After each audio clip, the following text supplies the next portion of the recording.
Hey guys, I am Imi Nkosiyane. I create content based on lifestyle, study tips, and soon to be uni vlogs. I am a model and I am a tutor, an accounting tutor. As you can tell from the title of this video, this is a matric advice video. So I'm basically going to be advising learners that are in grade 12 strategies on how they can survive the year and perform academically well while not suffering from depression. So if you're interested, please do make sure to hit that little subscribe button somewhere over here, hit the like button, and watch this video till the end. So we have a little guest that is going to be joining us in today's session. And just to give you guys an outlay of how this video is going to go about, the first part is going to be about academics. So I'm going to be advising you how to, perform well academically. And then on the second part of the video, I'm going to be talking about your social life and how you can maintain that while you're in Matric. So for those who do not know, I matriculated in 2024 and I got 5 distinctions. I have always been a top achiever throughout high school, and I've always been in the top 10. As you guys could tell from the thumbnail of this video, I have a lot of accolades, I have a lot of trophies and a lot of certificates as my accreditation. So let's just dive deep into this video. For the academic side, so the first thing that you need to understand is that Matric is only 7 months. You need to take that 7 months seriously because you have to cover the whole curriculum in those 7 months. After the 7 months, you're only going to be doing revision and writing your trial or prelim examinations and then writing your final examinations. And your teachers are not lying when they are telling you that the year is over already. So you need to start treating it as if you're already preparing for final examinations. That is something that you need to take into account as you're doing your matriculation year. So 2, you need to help yourself by being ahead of everyone else. So this includes reading the novels that are prescribed for your curriculum in that particular year. Read those novels, read those short stories, read those poems, and make sure that you summarize them and make notes for yourself at the beginning of the year. This is to make sure that when June examinations come, you're already prepared for languages and you're already set. Make sure to look up summaries for life orientation online. These will help you with your assignments and all of those, but you will only write a formal exam for life orientation on your prelims, and then you will also write your final exam during prelims.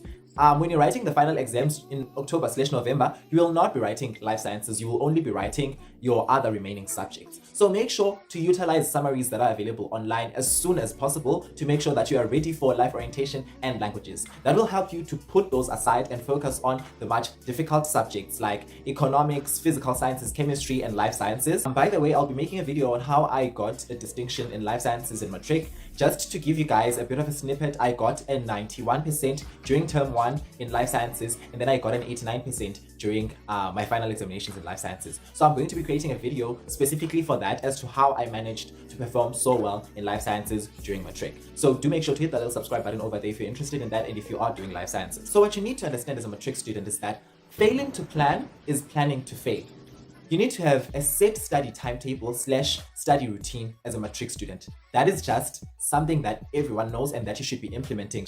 But personally, I believe in making a weekly to-do list. This is to make sure that you do not procrastinate, because honestly, who still sticks to study timetables? If you do, congratulations. But for me personally, I was a big procrastinator in Matric, so I had to sort of somehow make sure that I do have a study routine, but that does not involve having a full-on planned study timetable, because I could not keep up with that and I could not follow my study timetable because 1, I had a lot of responsibilities. I was the head boy at my school and I was also the deputy president of my school's debating society. So I had a lot of things going on for myself and I couldn't really keep up with my study timetable. So I developed a weekly to-do list, and that helped me stick to it and make sure that I did all my tasks, I did all my studying and all my practicing. An app that I would recommend for you if you're using an Android phone is an app called Reminder. I'm going to put its icon right here. So I'm not sure if it's available on iOS, but if it is, do make sure to check it out and download it. So if you've made it to this part of the video, please do make sure to comment down a book emoji and subscribe if you haven't. Now for the challenging subjects. So for difficult or challenging subjects, you need to ensure that you have extra classes or a tutor if you can afford one.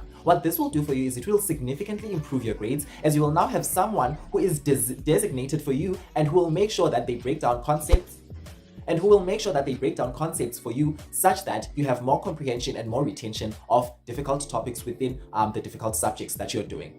I personally tutor accounting, so if you're interested in any of that, please do make sure to check in my description box and email me on my email that is available in my description box, and we will talk as to how I will go about tutoring you so you can join my tutoring lessons. In accounting, I have successfully maintained 90s only during grade 11 and grade 12. My highest being 97% in accounting in grade 12. So I am well established in that subject. So do make sure that if you're doing accounting and you want tutoring lessons, you hit me up on my email that is down in the description box. Now back to the video. Guys, you have a phone, and when you have a phone, you need to make sure that you utilize as much online resources as possible. So do yourself a favor and download as many online resources as possible that are free, and this will help you understand more concepts and get different views and opinions or different explanations of certain topics, and that will yield more comprehension on your side and more retention.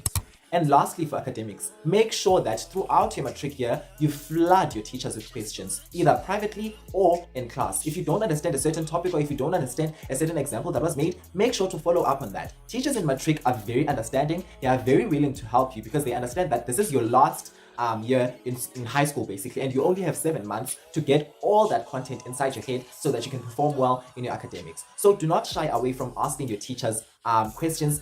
For example, I personally, my teachers at school were very, very understanding. I tell you that I would literally text a teacher at 11 p.m. and they would respond to my questions. That's how teachers are willing to help you in matric. So do make sure that you make use of that.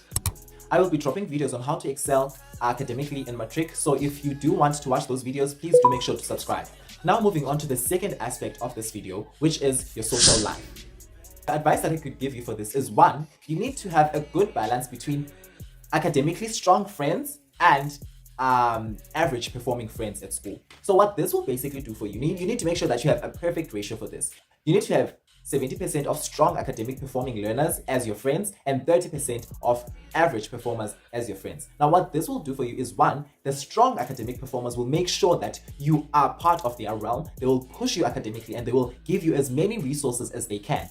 If you have a question or there's something that you don't understand in mathematics, maybe you're having difficulties in Euclidean geometry, your strong academically performing friends will help you with that. But then what you need the average performing friends for is they will help you notice things that you thought were minor but could actually cost you marks in your examinations. So if you're a person that is academically performing well in school and you have average performing friends, you will want to teach those friends. Those friends will want to ask questions from you, and you will realize that, well, this is a thing that I thought was minor, but I actually don't understand. So you will what? You will try to get more information to try and grasp that topic. And when you have average performing friends, you will be the one that is going to be teaching your friends and teaching others in class a certain topic, and that will help you gain more understanding of the topic and gain more comprehension of the topic, thus improving your marks significantly. So that is the first thing that you need to have in the social life aspect. The second and last tip for the social aspect of things is to be involved in at least one sport activity or cultural activity in your school. Now this will not only